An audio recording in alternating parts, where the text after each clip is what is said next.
Hello, everyone, and welcome to the preview of the first episode of Star Trek Online's newest update, House Reborn. Today, we'll be playing the first mission of this newest update, called Knowledge is Power. And I am joined by two of the very talented game developers who helped bring this mission to life. First of all, go ahead and introduce yourself, Ryan. Hi, I'm Ryan. I am a senior content designer on STO, and I am the designer of this mission. Okay, and Nick? I'm Nick DeGid. I am a environment artist on Star Trek Online. Fabulous. All right. And worked on this mission. So tell me a little bit about Knowledge is Power. What was the central, kind of idea behind this mission? So pretty much when we left off with Jula, she had really come to realize that her biggest fear of fracturing the Klingon Empire was coming to pass. Like, she wanted the Empire to stay strong, and fracturing it is literally the least strong thing that could happen to it. So she was doing she wants to do some soul searching, and Boreth is the planet for soul searching Klingons. Yes, that's where you go if you need answers. As long as you're a Klingon person. Nick, this was a we can talk about this. Well, no, we talk about it now. This is a map that was based off of a location that appeared in Star Trek Discovery Season 2. Can you talk a little bit about the process of taking an actual real place where they shot this episode and turning it into a game asset? Yeah, this was, so in the show, they went to Boreth, and they talked to Tanavik, and this was Pike's kind of vision quest, and he got time crystalled. And the time crystal room, a couple of the places on Boreth were probably just sound stages and things, but the main entrance to Boreth was kind of the big memorable part, or the kind of imposing portion of it, and that was all filmed at Knox College in Toronto. And so in terms of building it, that was largely getting all of the screen caps from the show, and then also doing just a million searches for photos of Knox College to try and get reference from not just what they showed on the show, but also what the place looks like in real life, and areas that we don't necessarily see in detail on the show and things like that. Yeah. And luckily, Knox College is apparently a very popular place to get wedding photos. So I have lots of my reference folder is full of people's wedding photos. lots of happy couples while you're zooming in on a banister, going, okay, correct. Yep. And a Klingon fought right there. Yeah. Man, if only the bride could just move 5 feet to the left. I know. Your beautiful dress is blocking the view of my a staircase. Luckily, there were enough of them that they kind of overlapped, and I didn't have to move any brides. But nice.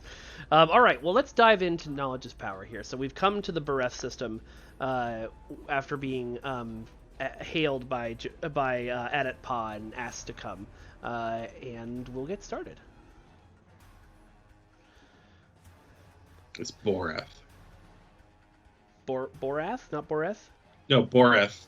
Oh, okay. But I believe you said Boreth, and it's Boreth. The accent. Oh, got it. Okay. Emphasis is on the first syllable. Got it. I got you now. By the way, fun fact, I actually went to the University of Toronto, which Knox College is a part of. Oh, nice. So I walked past that building many, many times, since it's really close to the computer science building. Cool. Were there lava caves and time crystals? I'm not allowed to talk about that. So this is Jula. For those of you who are new to the situation, Jula is a Discovery-era Klingon. She is the sister of Takuvma from Discovery Season 1, and was originally created for IDW Comics, and then brought over to our game, where she was also brought to the future of 2411. This is a petty squabble between packs of rabid targs. Nothing. Let them growl and gnash their teeth. And this is Adet Pa. Ryan, can you talk a little bit about the development of this particular character? Because she has an interesting journey. So Adet Pa was originally created as part of one of our lore blogs. She was known as the Witch of Nimbus 3, and if I recall correctly, her first appearance was when Rodek was trying to figure out how to rescue Martok. Yes, that is correct. For the episode Brushfire. And she joined up with Rodek and Martok later and was present for our Gamma Quadrant expansion. And she is a member of House Mokai. She's actually the last surviving member of House Mokai because Jimpak kind of purged the house. So when Juula showed up, since she also is associated with House Mokai, she is a matriarch of House Mokai in the comic, it only made sense for Adet Pa to kind of join this this new faction. Though she kind of has been she's been working both sides in a way, because her real loyalty is to the Empire as a whole. So she also doesn't want to see everything get fractured. So she was trying to be almost a calming influence on Juula, but it wasn't really until Akar's betrayal that Juula started to come around to that side. And she's played in our game by Rekha Sharma, who was previously on both Battlestar Galactica and Star Trek Discovery. And the interesting thing about that is that she, obviously this isn't a role she played. We had the role, we had her appear briefly on Deep Space Nine with another actress playing her. But because we liked working with Rekha so much, we wanted to do it again. And so we recreated the part to suit her and made the likeness look a little bit more like her. This was after Rekha reprised Landry for Star Trek. Right. Yeah. So Nick, this is this image of Boreth in space. This is I assume from the show. Did they show it in orbit at all during the show, or did you? We did see it in orbit. No. This is actually Scott's work. Okay. And we did see a shot or two of Boreth from space. And so we based it on that. And it was, it's kind of a snowy, icy planet, but it's also got big lava pockets all over the place. So that's what Scott did. That's a really cool look for a planet. Yeah, It's actually a cool and a hot look for a planet. Oh boy, Ryan. So I apologize to anybody who's wanting to hear the dialogue. You'll have to hear it when you play the mission, because otherwise you won't be able to hear us talking about how the mission was made, which is the purpose of this video. I apologize to anybody that's listening to Ryan. I don't. For people who are wondering what the ship is, this is the D4X Bird of Prey from the Kelvin movies, which is available in our game in the Infinity lockbox. All right, we're headed down to the planet now, and we're, I think, about to have our first meeting with Tanavik, as originated by Kenneth Mitchell, played in our game by Sam Witwer, who is Kenneth's personal choice to play the character.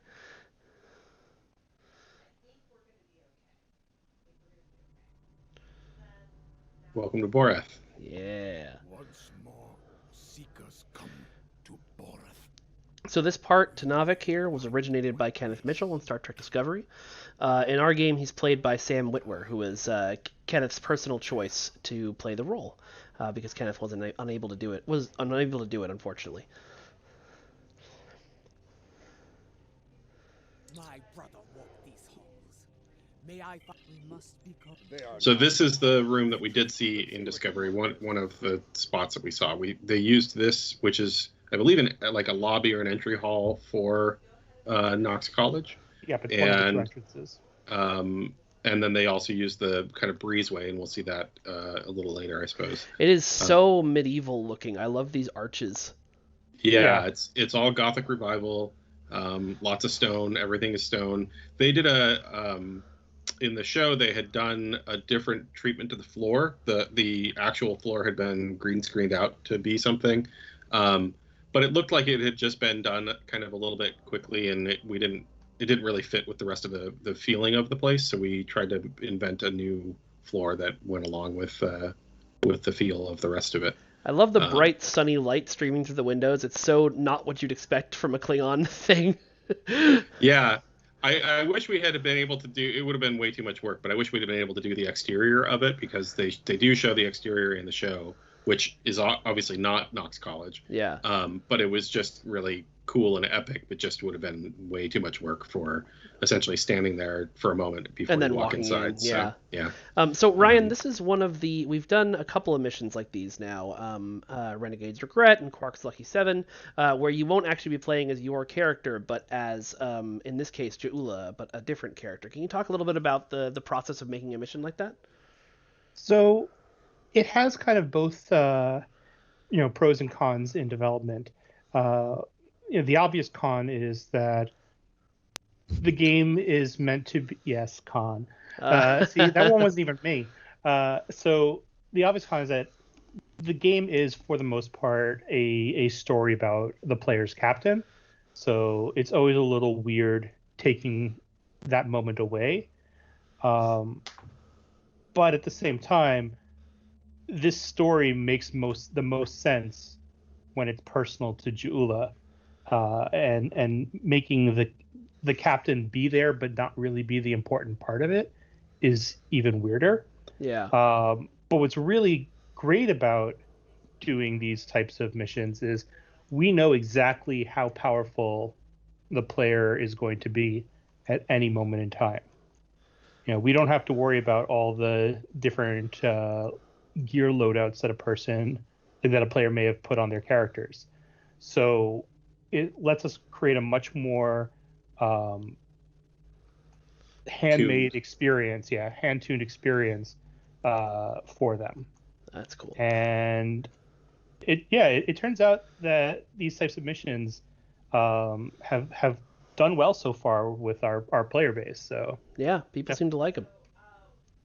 As long as we do like them, few and far between, I think it's a pretty nice tool that we have in our arsenal. Yeah. All right, let's chat with him. Our name's Timekeeper. What is yours? I am Tenavik, son of Vork. My grandmother was of House Morkai, and my mother... I will say I love the headshot style that Weston made for Tenavik. Yeah. He just seems very imposing. Yeah, it's really awesome. Weston, for those of you who don't know, is our animator. And previous to him arriving, pretty much all characters had a very similar headshot animation when they were talking to you. And he, starting with Garrick in our Deep Space Nine expansion, started editing it to appear different for each character. And it's fabulous. Yeah. Okay. All right, so he's going to lead us on. Time for your vision quest. All right. Well, we'll maybe show the first part of that, but this is only supposed to be a 10-minute preview, so we'll follow down here. By the way, short aside, one of the reasons I went to the University of Toronto was because I fell in love with the architecture of the various colleges. All right. We are proceeding. Oh, that's a cool door opening animation. One of our first or maybe only non-swooshy doors in the game. So is this the Skyway hallway we were talking about? No, that's later in the mission. Oh, okay. The path forward lies beyond these doors. Also lovingly internally called the Kung Fu hallway. You are unfit to carry the sword of and we're getting jumped. So this room is actually, we're doing a weird blending here. This room is actually inspired by Worf's vision quest on Boreth in TNG. He came to Boreth